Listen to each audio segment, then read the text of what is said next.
going to look at something completely different now, and that's from Adrian Hon. We called his presentation Let's Get Physical because he's about gameplay and the world. And for a long time, he was working in this field and doing alternative reality games, finding ways where gaming is not, locked up in your room upstairs with your screen, but something else. He's worked for companies like Disney and Microsoft to help them develop. He's a neuroscientist by training, but for years and years he's now been working on games. So Adrian, tell us. Welcome to the stage.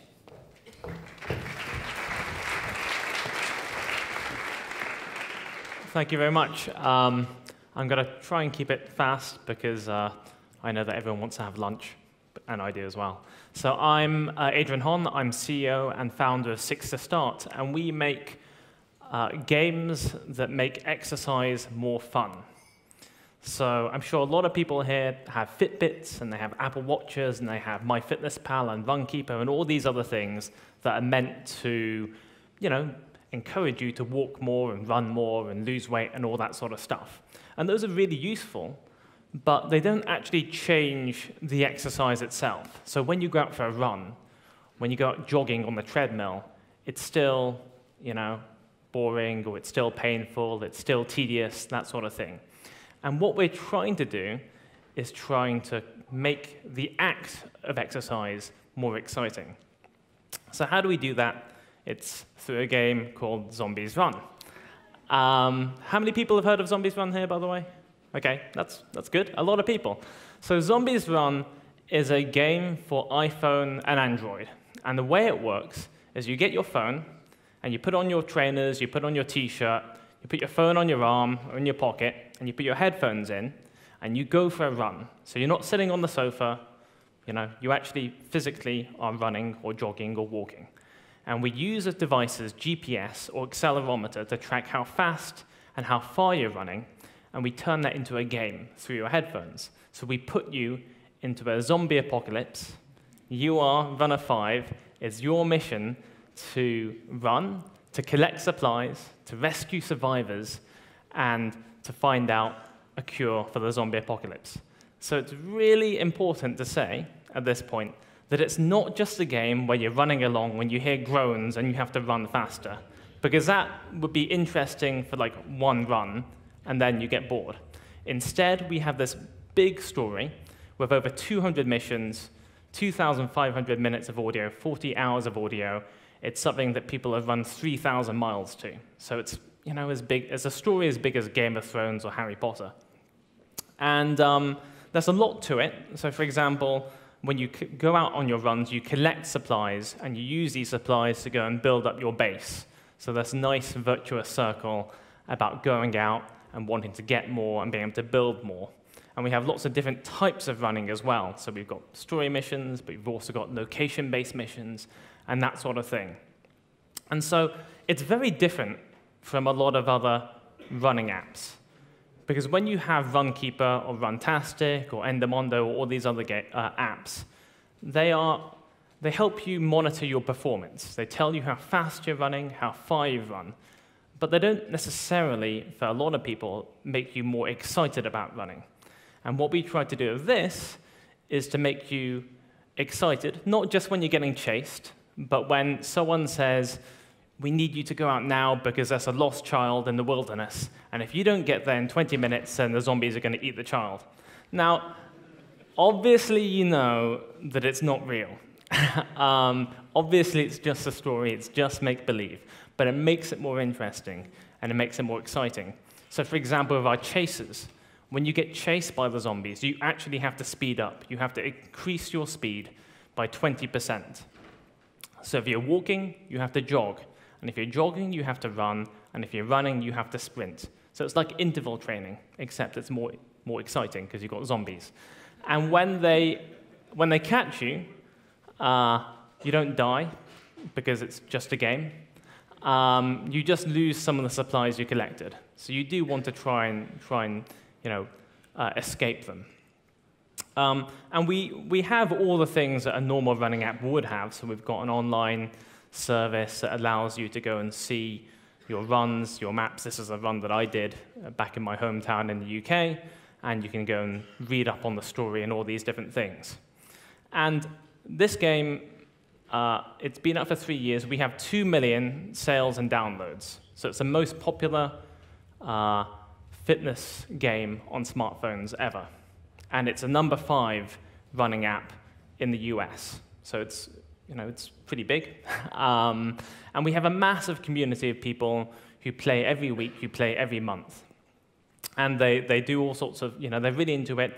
They do all sorts of comics and things like that, looking at what it's like to run. So this is someone who's sort of drawing what it's like to be a zombies runner. And a lot of people call Zombies Run gamification, right? So you've heard of gamification. This is the idea of making learning into a game, or the idea of making working into a game, or that sort of thing. And I really don't like the term gamification, and I don't like being associated with it. Because when you think of gamification, you don't think of something like Mario Kart, which is just really fun. It's just everything about Mario Kart is fun. It's exciting, that sort of thing. When you think about gamification, you think of this, right? It's like, oh, this is fun, isn't it? I've made exercise into fun. Here's a leaderboard. Games have got leaderboards. Here's a progress bar. There's a badge. It's so exciting. Right? So obviously, I don't think so. Right? So just to take these different elements, these are all the parts, these are all the elements of a game, but not really any of the fun. It's like they've sort of taken everything about Mario Kart, everything about Call of Duty, all these really fun games, taken the fun out, but left all the other stuff there in a hope to make walking more fun. So, and I don't even really think it works that well. So for example, here's my, this is from Fitbit. I don't use Fitbit anymore. I just use the watch. And here's my leaderboard. And the leaderboard is really boring. Normally, I'm number 2. And the guy who's currently number 2, Sean, he's normally number 1, because he works in a hospital. So he always has to work. He always has to walk around the hospital every day, right? And the people below me, these 3 people, they're Americans, so they don't walk, right? And which means that this leaderboard, it never changes, right? It just never changes. I'm always number 2. He's always number 1. I happen to be doing a race or something, and those guys are number 3. And just think about this, just think about Selena. She's always at the bottom of the leaderboard. That's got to suck for her. I don't see how that's motivating. These badges, don't really work for me. So these are the kind of things that you see in gamification. And I'm not saying that they're wrong, that you shouldn't use progress bars or badges or scores or missions or challenges or countdowns in your service or in your product if you're trying to make it more fun. But it's just kind of obvious that by using these things, you can't make something fun, right? So, it's like, oh, if you go and brush your teeth every day, I'll give you a badge. That works on children, but I don't really think it works on most people. It does work on some people, which is good for them, but it doesn't work on everyone. And so we can kind of look through all the different apps. This is Why Things Healthmate, and you can kind of see it. It's just progress bars. This is an email it sends me. I've walked the Suez Canal. It's kind of a little bit of a weird email because obviously I have walked longer than 200 kilometers in my entire life. It's just, with this app. MyFitnessPal is interesting. I'm sure a lot of people use MyFitnessPal. It's an incredibly popular way of tracking your calories and tracking your weight. And the unusual thing about MyFitnessPal is that it doesn't feel like it needs to have any real gamification, right? It doesn't bother with a lot of that stuff because it's just useful. It's just a useful app, right? And useful apps don't really need to do that. So in a way, sometimes when I see gamification in an app or in a product, I kind of think someone there is not confident about the utility of this app, or they're not confident that people are going to want to use it every day, and so they're adding these extra things in to sort of encourage people to come back, these little tricks. Whereas if you have a game, or you have an app, or a service, or a product that you are confident, that you know people are coming back again and again because it's useful, then you kind of don't really need to use that sort of thing. I'm not saying there's a direct, consequence that progress bars equals bad app. I'm just saying that it's something that has become a bit of a trend. And so Nike also does this leaderboard thing. The leaderboard thing does work well, I should say, for certain demographics. It works well when you have people who are very competitive, when you have people who are improving, right? So Nike's brand is about competitiveness. It's about destroying your friends at running, right? And Strava is like that as well, and that's fine. That is like good for them. But the issue is that in reality, number one, most people are not really that competitive. Like when I go out in a race, I did a 10K race last week, and I came like number 200 out of 2,000. I mean, I was never going to win that race, right? Some people were, but I was never going to win that race. It didn't really matter to me quite what my placement was. But for some people, it does. But the other thing with leaderboards is also that normally, particularly within health, right, most people plateau within fitness. If you start out running and you've never run before, you're going to improve very quickly. Right? In about 3 to 6 months, you'll be able to run much further, much faster. And then after about a year or two, you're just not going to get any better. And after a few years, you might start getting worse. Right? So it's not really the right way to look at health in the long term. It is a good way of making people excited, with leaderboards, but it's not a great way of looking at it in the long term. And with our games, we do want people to actually get healthy in the long term. We don't want just gimmicks. This is another app. I'm not going to talk about it a lot. It's an app that is about territory capture. And this is an interesting one because like Zombies Run, it combines gameplay with the real world. You run outside and you run around, New York or wherever this is, and then you capture territory by running through it, which is kind of fun because it sort of makes, the real world into a game. Ingress, Google's Ingress is a bit like this. There's another app called Run an Empire, which is going to do the same sort of thing. And Pokemon as well. Pokemon Go is going to do this. I think this is a little bit difficult. From a game design perspective, I'll just say I don't think this is really going to work very well because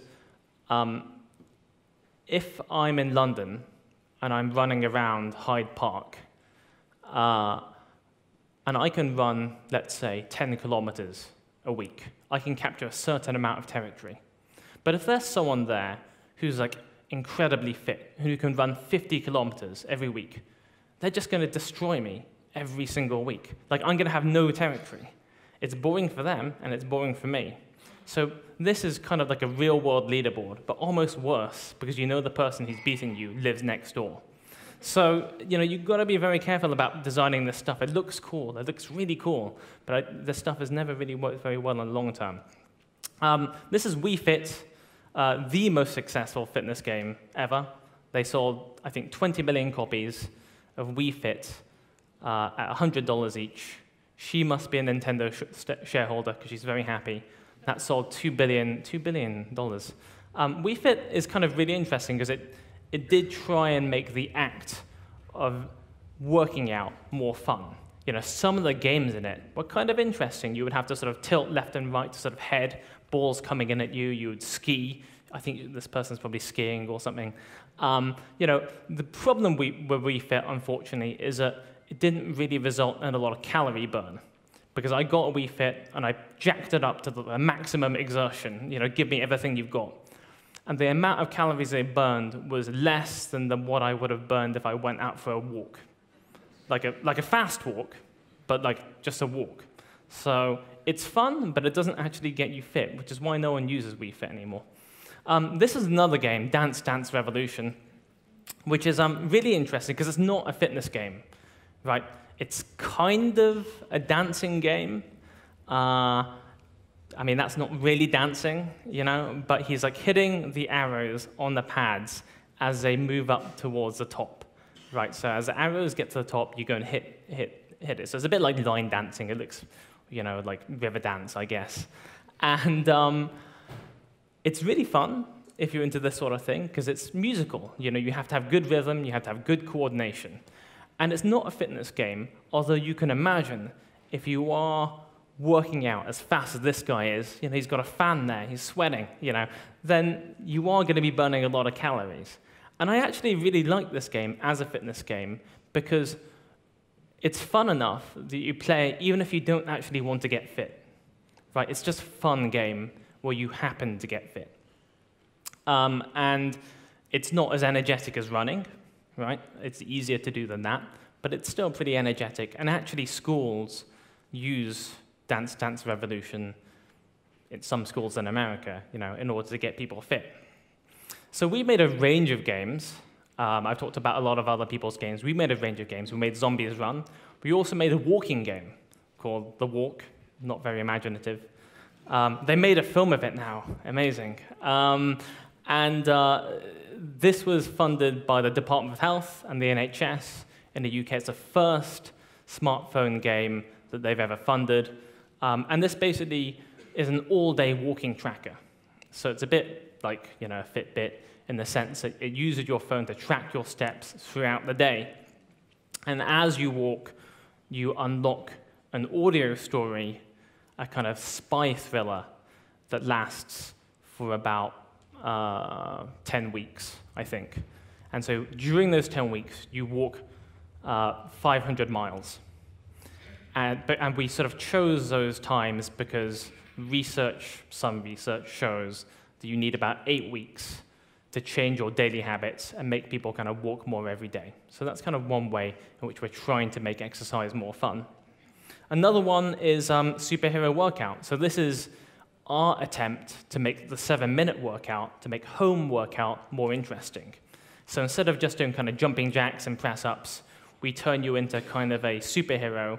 And in order to go and boost your generator, you need to do crunches. When you punch, you are firing missiles, that sort of thing. It's fun.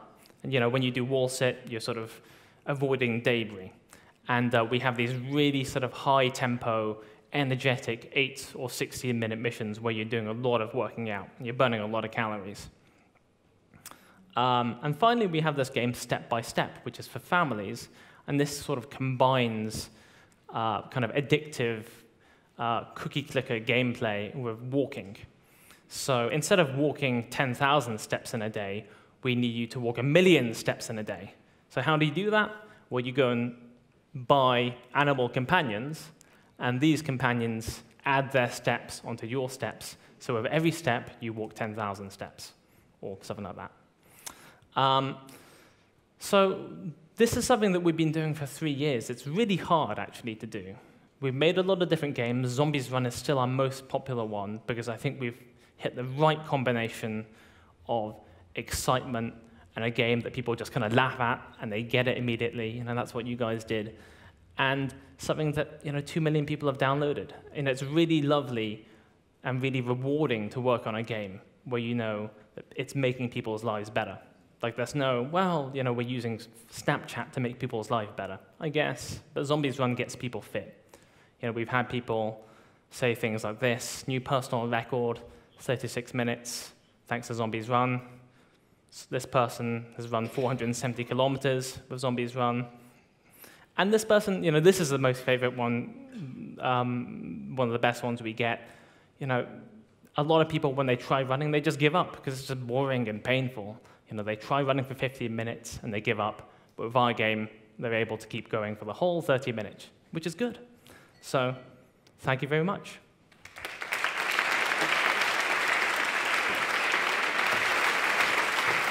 Thank you, Adrian. I just saw that, there's really like a season to them, right? It says it just started season 2. So you make the game, and how long do people use it? I mean, how long does it... Well, I mean, it varies, Yes.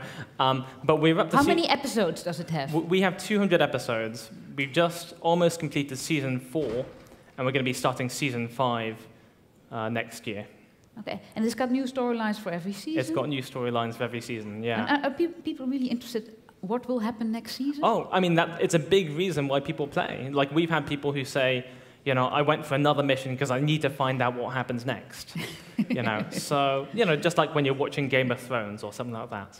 You couldn't let us hear a little bit of it, right?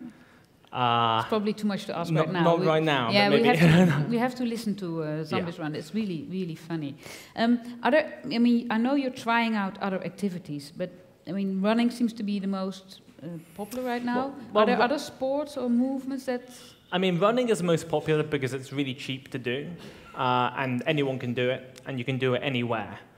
I think home workout is really interesting. We tried it with Superhero, and it was popular, but not popular enough, so maybe we're going to give that another shot.